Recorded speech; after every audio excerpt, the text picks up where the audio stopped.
ভারতের উত্তর পূর্বাঞ্চলীয় রাজ্য মণিপুরে নতুন করে ছড়িয়েছে সহিংসতা। হামলা ও প্রাণহানি মোকাবিলায় নিরাপত্তা বাহিনী ব্যতিব্যস্ত রয়েছে, আর এর মধ্যেই রাজ্যের রাজধানী ইম্ফলে ছড়িয়ে পড়েছে বিশাল বিক্ষোভ।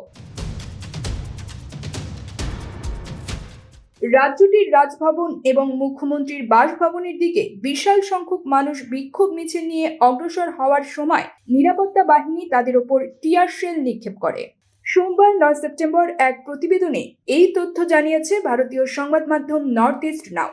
প্রতিবেদনে বলা হয়েছে, ইম্ফল পশ্চিম জেলায় সন্দেহভাজন জঙ্গিদের সাম্প্রতিক ড্রোন হামলার প্রতিবাদে রোববার রাতে হাজার হাজার মানুষ মণিপুর রাজ্যের রাজধানী ইম্ফলের রাস্তায় নেমে আসেন। তারা দীর্ঘ রাস্তা পায়ে হেঁটে রাজভবন এবং মুখ্যমন্ত্রীর বাসভবনের দিকে অগ্রসর হয় এবং এক পর্যায়ে বিক্ষোভকারীদের ছত্রভঙ্গ করতে নিরাপত্তা বাহিনী কাঁদানে গ্যাসের শেল নিক্ষেপ করে।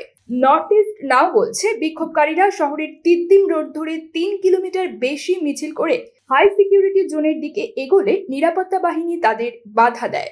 মূলত বিক্ষোভকারীদের সামনে অগ্রসর হতে বাধা দেওয়ার জন্য পথে ব্যারিকেড তৈরি করেছিল মণিপুর পুলিশ এবং কেন্দ্রীয় নিরাপত্তা বাহিনী। এক পর্যায়ে বিক্ষোভকারীদের ছত্রভঙ্গ করতে নিরাপত্তা বাহিনীকে কয়েক রাউন্ড কাঁদানে গ্যাসের শেল ছুড়তে হয়।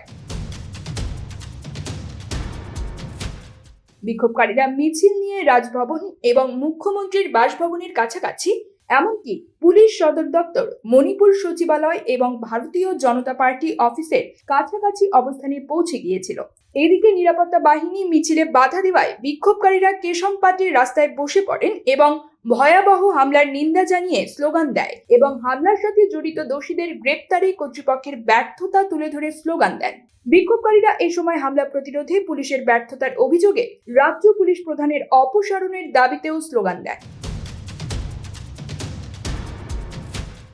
পরিস্থিতির নিয়ন্ত্রণে রাজ্যের জিরিবাম বিভাগে জরুরি অবস্থা জারি করা হয়েছে।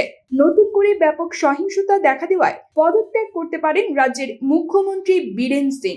উল্লেখ্য, গত 1 সেপ্টেম্বর সন্দেহভাজন জঙ্গিরা ইম্ফল পশ্চিম জেলার কাউতরুপ গ্রামে ড্রোন দিয়ে বোমা হামলা চালায় এবং গুলি বর্ষণ করে। ওই হামলায় 2 ব্যক্তি নিহত এবং আরও 9 জন আহত হয়েছিল।